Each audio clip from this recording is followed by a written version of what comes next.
அப்போஸ்தலனாகிய பவுல் தனக்கு பின்பாக இந்த தீமோத்தேயுவை ஊழியத்திலே எழுப்பி விடுகிறதை நாம் காண்கிறோம்.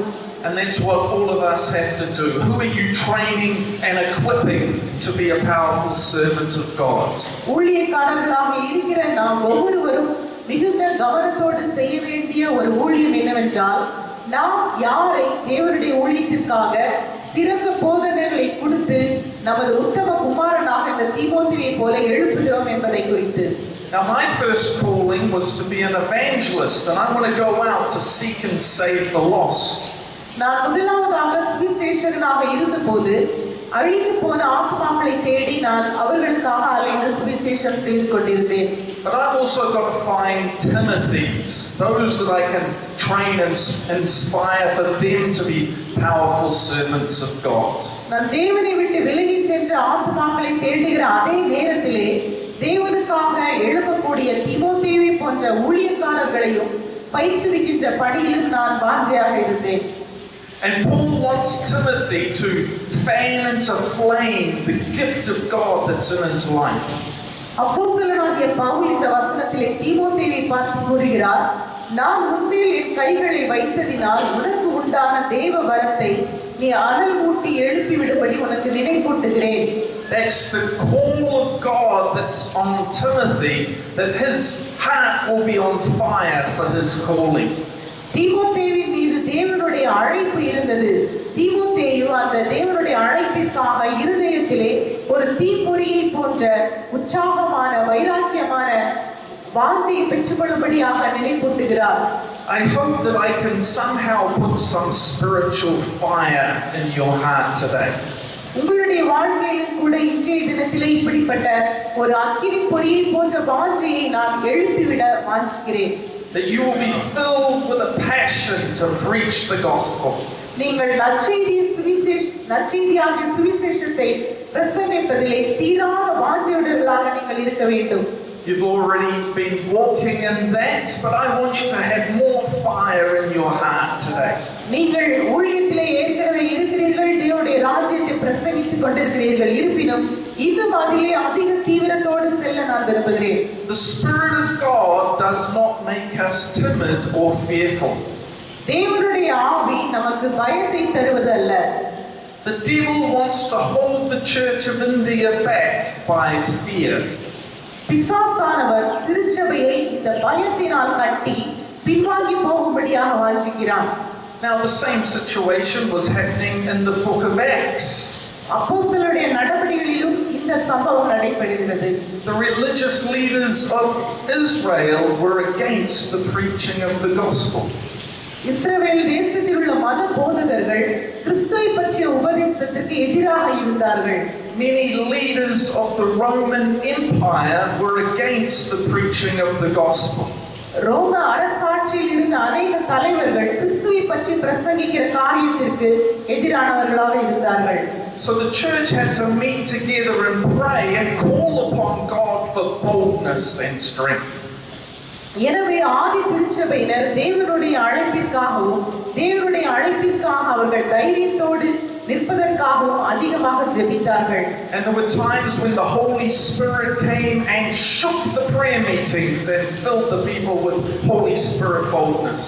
ஆதி கிறிஸ்தவர்கள் செய்த ஜெபங்களிலே பரிசுத்த ஆவியானவர் அவர்கள் மீது வல்லமையாக வந்து பொழிந்தருளினார். அவர்கள் இருந்த இடம் அசைந்தது. ஆயிரக்கணக்கான ஜனங்கள் ஒரே கூட்டத்திலே ரட்சிக்கப்பட்டார்கள்.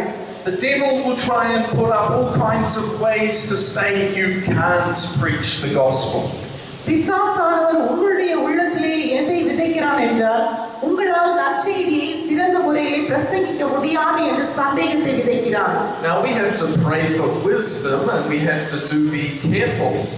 நாம் ஞானத்திற்காக ஜெபிக்க வேண்டும், நாம் ஜாக்கிரதை உள்ளவர்களாக இருக்க வேண்டும். But we have to know that Jesus is greater than the devil. இயேசு கிறிஸ்து இந்த சாத்தானை விட மிக மிக மிக பெரியவராக இருக்கிறார். இதை நாம் விசுவாசிக்க வேண்டும். And Jesus Christ can give us open doors where people have said it's impossible to preach the gospel. மனுஷர்கள் எங்கெல்லாம் இந்த சுவிசேஷத்தை பிரசங்கிக்க முடியாது என்று உங்களை தடுக்க நினைக்கிறார்களோ அந்த இடத்தில் எல்லாம் தேவன் உங்களுக்கு திறந்த வாசலை கட்டளையிட வல்லவராக இருக்கிறார். I've also had the blessing of doing missionary work in Africa. நான் ஆப்பிரிக்க தேசத்திலே கூட நற்செய்தி பணியை செய்யும் பாக்கியத்தை பெற்றேன். I've been to places where there's been Muslim villages where they've said it's impossible. No Christian can ever preach the gospel in this Muslim village. அந்த ஆப்பிரிக்க தேசத்திலே சில கிராமங்கள் இஸ்லாமிய கிராமங்கள் இருக்கின்றன. அங்கு எந்த கிறிஸ்தவர்களுமே நுழைய முடியாது. அப்படியே நுழைந்தாலும் சுவிசேஷத்தை பிரசங்கிக்க முடியாது என்று சொல்லப்படக்கூடிய பல கிராமங்களிலே நான் நற்செய்தி பிரசங்கித்திருக்கிறேன்.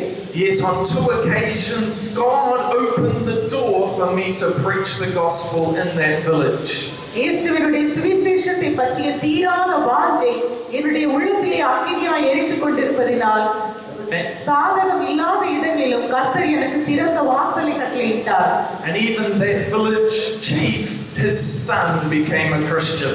அப்படிப்பட்ட கிராமங்களிலே சில கிராமத்து தலைவர்களும் அவருடைய பிள்ளைகளும் இயேசுவை ஏற்றுக்கொண்டிருக்கிறார்கள். And that's the fire of God that I'm talking about. இப்படிப்பட்டதான ஒரு அக்கினியை தான் நான் உங்களோடு கூட பேசிக் கொண்டிருக்கிறேன். That even if you do have to suffer for the gospel, that's when you believe for the power of God. ஒருவேளை நீங்கள் சுவிசேஷத்திற்காக பாடுபட வேண்டிய சூழ்நிலை வந்தாலும் அந்த நேரத்தில் நீ தேவனுடைய வல்லமை மகிமையாய் விளங்கும். Paul said to Timothy, join me in suffering for the gospel by the power of God. Pavul தீமோத்தேயுவிடத்தில் கூறுகிறார், நீ தேவனுடைய வல்லமையினால் என்னோடு கூட சேர்ந்து தீங்கு அனுபவி என்று. The early Christians suffered for the gospel. ஆதி கிறிஸ்தவர்கள் நற்செய்தியினால் உபத்திரவத்தை அனுபவித்தார்கள். But the power of God moved through the early church. ஆனால் ஆதி கிறிஸ்தவர்களால் தேவனுடைய வல்லமை பரவியது. We have to believe for the power of God to move through the churches of India. இந்தியாவில் உள்ள திருச்சபைகள் மூலமாக தேவனுடைய வல்லமை பரவ வேண்டும். So that heaven will be full.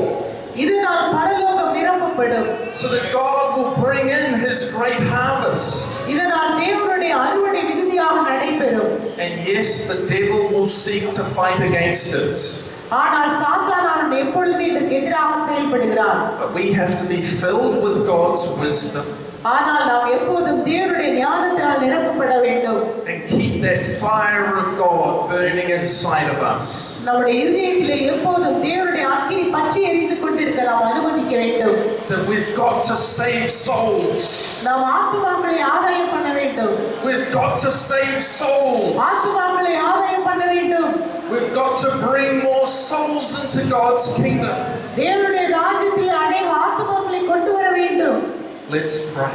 நாம் ஜெபிப்போம்.